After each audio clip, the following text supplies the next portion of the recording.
20 लाख करोड़, ठीक से सुना आपने, 20 लाख करोड़। लेकिन विकलांगों को क्या मिला? मोदी जी के कथित दिव्यांगों को झुंझुना मिला। और मिले भी क्यों ना? जब मोदी जी ने दिव्यांगों को दिव्यांग बनाया, विकलांगों को जब दिव्यांग बनाया, तब उनके मन में यह ख्याल रहा ही होगा कि इनको खाने पीने की क्या जरूरत है, ये तो अगरबत्ती की खुशबू से ही जिंदा रह सकते हैं, चूंकि दिव्यांग बना दिया। और ट्रेजिडी इस बात की है कि उसका समर्थन भी सभी ने किया। बहुत बड़ी संख्या में, क्या पूरे भारत के विकलांगों ने अपने आप को दिव्यांग ही मान लिया। मैं कोई कटाक्ष नहीं कर रहा हूं, आत्मा दुखी होती है तब ऐसे शब्द मुंह से निकलते हैं। केवल हमने विरोध किया था। राजनाथ सिंह जी ने मुझसे खुद कहा था कि आप अपनी पार्टी का नाम राष्ट्रीय दिव्यांग पार्टी रख लो, अब विकलांग बदल दो। मैंने नहीं बदला, क्योंकि हम दिव्यांग नहीं हैं, हम विकलांग हैं। जिसके अंग कुछ करने को व्याकुल हैं, हम वो विकलांग हैं। दिव्यांग बना के हमें मंदिर में बैठने की शौक नहीं है। हमारे भी पेट है, हमारे भी हक हैं, अधिकार हैं, और हमें वो चाहिए। आज अगर हक और अधिकार नहीं मिल रहे हैं, आज मैं सोशल मीडिया में देख रहा हूं विकलांग पेंशन के लिए भटक रहा है, विकलांग राशन पाने के लिए भटक रहा है, तो उसमें गलती कहीं ना कहीं हमारी है। हमारी मतलब हम विकलांगों की। मैं भी विकलांग हूं। 3 दिसंबर 2014, उससे पहले देश में एक परंपरा थी कि राष्ट्रपति महोदय विज्ञान भवन में 3 दिसंबर को विकलांगों को सम्मानित भी करते थे और उस कार्यक्रम के चीफ गेस्ट होते थे। लेकिन ये परंपरा सरकार आते ही भारतीय जनता पार्टी की बदल दी गई। इस परंपरा में शामिल कर दिए गए राष्ट्रपति की जगह प्रधानमंत्री। यह मंत्री की चाटुकारिता थी, सामाजिक न्याय अधिकारिता मंत्री की चाटुकारिता थी कि उसने राष्ट्रपति को बदलकर प्रधानमंत्री कर दिया। और उसमें भी पराकाष्ठा इस बात की है कि मोदी जी 3 दिसंबर को मुख्य अतिथि तो थे, लेकिन पहुंचे नहीं। पहुंचे अरुण जेटली जी मुख्य प्रधानमंत्री की चिट्ठी लेकर। उस चिट्ठी में प्रधानमंत्री जी ने आपको विकलांग की जगह दिव्यांग शब्द देकर बड़ी सराहना बटोरी, और आपने और चाटुकारी एनजीओज ने खूब तारीफ भी किया। खामियाजा ये मिला कि 6 साल से ज़्यादा हो रहे हैं, लगभग हो रहे हैं सरकार के, 25 मई से 6 साल हो जाएंगे, लेकिन विकलांगों के लिए विशेष कुछ नहीं हुआ। विशेष क्या, मैं तो कहता हूँ कुछ भी नहीं हुआ। केंद्र सरकार ने अपनी तरफ से पेंशन भी नहीं बढ़ाई, केंद्र सरकार ने नौकरियां भी नहीं की। अभी रेलवे के बहुत सारे विकलांगों के आंदोलन इस बात को साबित कर चुके हैं कि परीक्षा देने के बाद भी उनकी भर्ती नहीं ली गई। केवल नाम दे देने से अगर विकलांग अपने आप को भला मान लेते हैं तो सरकार को कुछ देने की जरूरत ही क्या है? और ना वो दे रही है। अब हम भटक रहे हैं। गलती आपकी है, सिर्फ आपकी गलती है। आपने अपना नेता ही नहीं बनाया। आपने आज तक अपना नेता कोई बना के खड़ा नहीं किया। हम जैसे जितने भी लोग नेतागिरी कर रहे हैं ना विकलांगों की, वो स्वयंभू नेता है। आपने हमें अपना नेता माना नहीं है, ना किसी एनजीओ वाले को। आपने जो लोग भी लड़ रहे हैं उनको किसी को नेता नहीं माना। अगर नेता मानते तो दिल से उनके साथ लगे होते। लेकिन किसी ने भी इस बात पर जोर दिया ही नहीं कि हमें नेता बनाना चाहिए। सबने केवल इस बात पे जोर दिया कि जो संस्था बन रही है उसके पीछे लग जाओ, उससे कुछ फायदा हो जाएगा तो ठीक है। बड़ी कड़वी बात कह रहा हूं, लेकिन सत्य है। मैं भी विकलांग हूं। जो दर्द आप भोग रहे हो मैं भी भोग रहा हूं, लेकिन इस दर्द का निवारण है। हमको संगठित होना पड़ेगा, हमको अपना नेता बनाना पड़ेगा जो हमारी बात विधानसभा, लोकसभा, और ना लोकसभा विधानसभा पहुंच सके तो मजबूती के साथ कह सके। सोशल मीडिया में, फेसबुक में, व्हाट्सएप पे अपनी बात कहने भर से केवल कुछ भी हासिल होने वाला नहीं है, क्योंकि सरकार के कान बहुत मोटे होते हैं। उस तक अपनी बात पहुंचाने के लिए हमें एकजुट होना पड़ता है, संगठित होना पड़ता है, आंदोलन करने पड़ते हैं, जो पिछले 6 सालों में नहीं हुए। एक अगर रेलवे वालों का और राजस्थान का एक आंदोलन अगर अपरिहार्य करके हटा दिया जाए तो कोई बड़ा आंदोलन नहीं हुआ। मुझसे पूछते हैं लोग कि आप निष्क्रिय क्यों हो गए? मैं जानबूझ के निष्क्रिय हो गया था। मैं 6 सालों से शांति से बैठा था, मैं कोई राजनीति नहीं कर रहा था। अब करने का लगा, इसलिए लगा जब दिल एकदम भर गया, एकदम फट गया कि कुछ नहीं हो रहा। हमारे विकलांग साथी भटक गए थे, हम ये मान लेते हैं, फिर से उनको संगठित करना है, इसलिए अब मैं फिर से शुरू कर रहा हूं। एक चीज और देखिए, सबसे बड़ी चीज, हर राज्य सरकार ने ये माना है कि हमारे यहाँ के विकलांगों की खुराक ज़्यादा है या खुराक कम है। क्यों? क्योंकि हर राज्य सरकार ने अलग अलग पेंशन देने का प्रावधान रखा है। मतलब अगर दिल्ली का विकलांग है तो उसके खर्चे ज़्यादा हैं, उसको भूख ज़्यादा लगती है। लेकिन अगर वहीं बिहार का विकलांग है तो उसको भूख कम लगती है, उसके खर्चे कम है, उसको 400 रुपये देने हैं। मैं आपको पूरे देश भर के प्रदेशों की गिनती बताता हूँ कि कहाँ कितना पेंशन मिल रही है, और इसका कारण सिर्फ और सिर्फ विकलांगों का असंगठित होना है और अपने हक के लिए ना बोलना है, और ना बोलते हैं। हरियाणा की बात बता दूं आपको, हरियाणा में 40 से 60% विकलांगों को पेंशन नहीं मिलती है। किसी ने मुंह नहीं खोला, किसी ने बड़ी लड़ाई नहीं लड़ी। क्या 59% जो विकलांग है वो विकलांग नहीं है? क्या भारत सरकार उसको विकलांग नहीं मानती है? अगर नहीं मानती है तो क्या मोदी जी अपनी सुरक्षा व्यवस्था में या पुलिस में या होमगार्ड में उसको भर्ती ले सकते हैं? नहीं लेंगे। लेकिन यही साजिश है, यही साजिश होने वाली है पूरे देश भर में विकलांगों की पेंशन खत्म करने की। हरियाणा में 60% से ऊपर वाले जो विकलांग हैं उनको 2,500 रुपये पेंशन दी जाती है। लेकिन अगर 60% से नीचे विकलांग है तो उसको एक भी रुपया नहीं दिया जाता है। मध्य प्रदेश में 500 रुपये पेंशन है, उत्तर प्रदेश में 500 रुपये अभी हुई है जब नई सरकार आई है और राष्ट्रीय विकलांग पार्टी ने जबरदस्त आंदोलन किया है। तब उस जो मंत्री जी थे बहुत बढ़िया आदमी थे, हालांकि वो मंत्री नहीं है, सरकार में शामिल थे, उन्होंने लड़कर ये पेंशन करवाई है क्योंकि योगी जी करने को तैयार नहीं थे। इस बात के प्रमाण है, मीडिया में भी आ चुका है और अखबारों में भी आ चुका है। हिमाचल प्रदेश में 40 से 69% लोगों को 750 रुपये और 70% से ज़्यादा लोगों को 1,500 रुपये मिलते हैं। मतलब जो 69% विकलांग है उसको 2 रोटी खानी है, वो 2 रोटी में ही वो उसका पेट भरा जा सकता है। लेकिन जो 70 से ज़्यादा विकलांग है उनको 4 रोटी खाने की ज़रूरत है। ये मानती है सरकार। ये बांटने का तरीका है सरकार का, धीरे धीरे ख़त्म करती चली जाएगी और हम देखते रह जाएंगे। बिहार में केवल 400 रुपये पेंशन दी जाती है, झारखंड में 500 रुपये, वेस्ट बंगाल में 750 रुपये, आसाम में 1,000 रुपये, सिक्किम में 300 रुपये, सिर्फ 300 रुपये सिक्किम में। क्या खाएगा?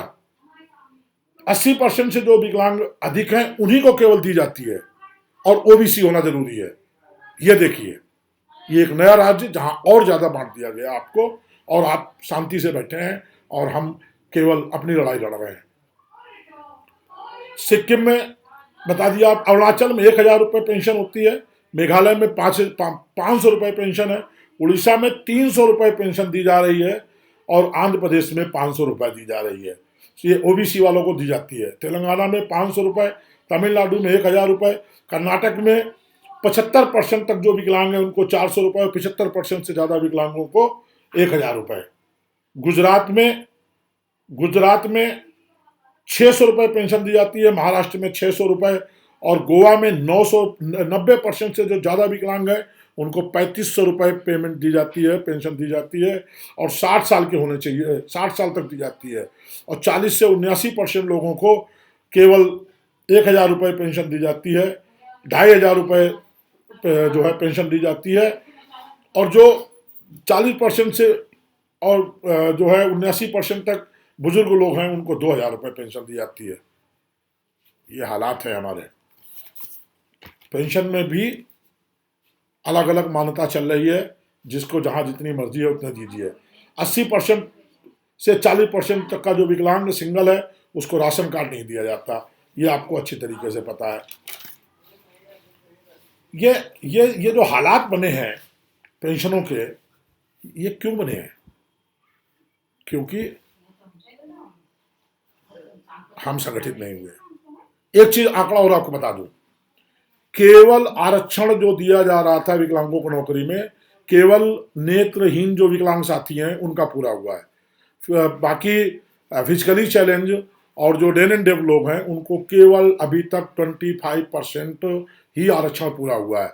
क्यों?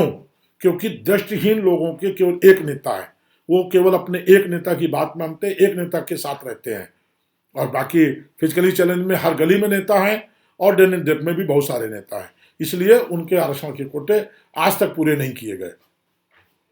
कब जागेंगे हम? कब संगठित होंगे?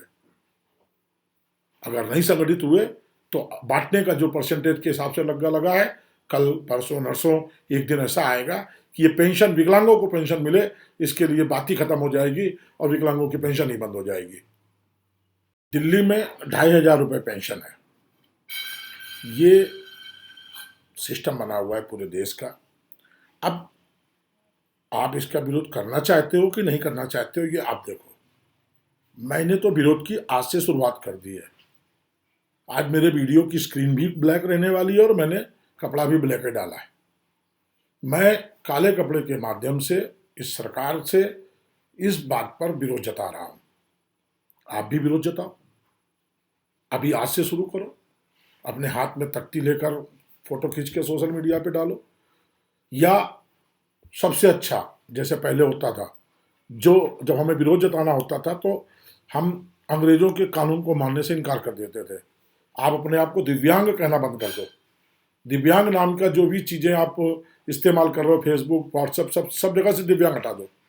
आप कहो मैं विकलांग हूँ, विकलांग ही ठीक था, करो, विरोध कर सकते हो तो मैं करने को तैयार हूँ और मैं करना शुरू कर रहा हूँ। और लॉकडाउन खुलने के बाद, हालात सामान्य होने के बाद एक बड़े आंदोलन की तैयारी कर रहा हूँ। आप अगर साथ आना चाहते हो तो आप आओ, सादर आमंत्रित हो। नहीं आना चाहते हो तो मत आओ, कोई बात नहीं। लेकिन ये गारंटी है कि अगर आप कल अगर साथ नहीं आए तो भविष्य में आप माफ भी नहीं किए जाओगे। आपको आपके साथी लोग ही आपको माफ नहीं करेंगे। कि आप भी अगर आंदोलन में साथ होते तो आंदोलन बड़ा होता, ये जरूर आपसे कहा जाएगा। हालात बदलने का समय आ गया है। अच्छों को रोटी मिलने के लिए तवा घूम रहे हैं। हमारी हालत क्या होने वाली है ये आप सोच नहीं सकते हो। अगर सोचना शुरू करोगे तो ही संघर्ष करोगे। संघर्ष करने के लिए एकजुटता सबसे ज़्यादा जरूरी है।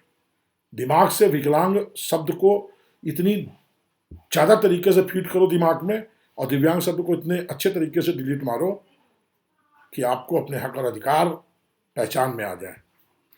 पार्टी हमने इसलिए बनाई थी, और मुझे दुख इस बात का है कि मैंने 7 साल बड़े आंदोलन किए और विकलांगों को लड़ना सिखाया, और लोग लड़े। 2005 के पहले विकलांग डिपार्टमेंट भी अलग नहीं होता था, विकलांग विभाग भी अलग नहीं था। ये राष्ट्रीय विकलांग पार्टी की मेहनत है कि विकलांग विभाग अलग हुआ, नहीं तो सामाजिक कल्याण मंत्रालय और सामाजिक अधिकारी जो है वो विकलांगों का काम देखता था। अगर आप लड़ जाओगे तो अभी बहुत कुछ हो सकता है, अभी कुछ भी नहीं बीता है।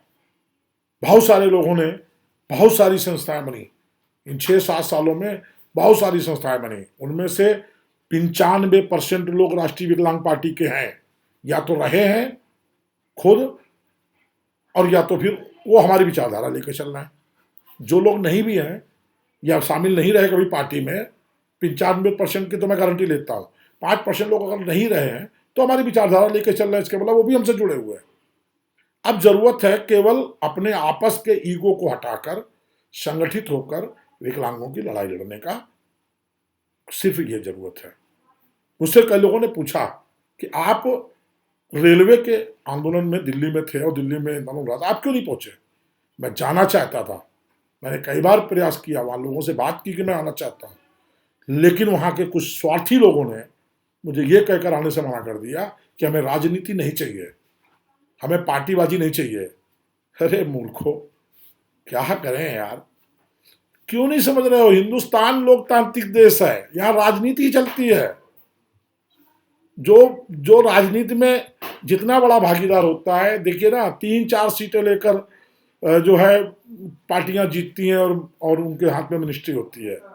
ये राजनीतिक देश है, यहाँ राजनीति ही चलेगी। लेकिन क्योंकि वहां वो लोग बैठे थे जिनको नौकरी चाहिए थी। तो आम विकलांग की बात नहीं कर रहा हूं, लेकिन उनके जो नेता थे उनको लग रहा था कि अगर राष्ट्रीय विकलांग पार्टी ने हस्तक्षेप किया और कहीं अगर काम हो गया तो हमारी नेतागिरी खत्म हो जाएगी। हम इसीलिए सिर्फ बर्बाद है क्योंकि हर कोई लड़ाई का श्रेय लेना चाहता है, जीत का श्रेय लेना चाहता है। लड़ाई का श्रेय कोई नहीं लेना चाहता, जीत का श्रेय हर कोई लेना चाहता है।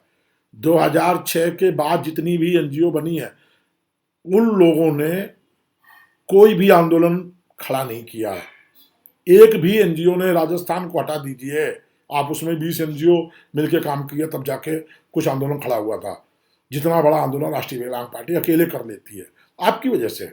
आप आम विकलांग हमसे खफा नहीं है, आम विकलांग पार्टी के साथ जुड़ना चाहता है, लेकिन वो जो लोग एनजीओ बना लेते हैं वो उनको भरमाने का काम करते हैं। वो उनको तो भरमाते भरमाते खुद भी भरम में आ जाते हैं। कल जो हमारे तहसील अध्यक्ष होते थे, कल जो हमारे जिला अध्यक्ष होते थे, आज वो अपने आप को राष्ट्रीय अध्यक्ष कहला रहे हैं। लेकिन राष्ट्रीय अध्यक्ष को कहला लेने से कुछ नहीं होता है। विकलांगों का दर्द समझना पड़ता है, दलाली से काम नहीं होते हैं। हमसे कोई पूछ रहा था सहारनपुर से कि आपने किया क्या है। लड़का है, कोई ज्यादा उम्र का नहीं, कोई संस्था चला रहा। मैंने उसको यही बताया, मैंने कुछ नहीं किया है, लेकिन तुमको लड़ना सिखा दिया है। 2005 के पहले तुम जैसे लोग घरों में कैद थे, समाज कल्याण अधिकारी के कार्यालय में नहीं घुस पा रहे थे। हमने तुम्हें लड़ना सिखाया। मेरा उद्देश्य यही था, हर विकलांग अपने हक के लिए लड़ना सीख जाए। चलो एनजीओ बना के लड़ रहे हो, अच्छी बात है, मैंने सबकी तारीफ की है। मैंने कभी किसी एनजीओ की, कभी किसी संगठन की बुराई नहीं की है। लेकिन हासिल क्या हुआ? कब तक हम आंखें बंद करे बैठे रहेंगे? समझदार लोग हमसे कहते हैं कि आप बड़े नेता हो विकलांगों के, हालांकि विकलांगों ने बनाया नहीं है मुझे।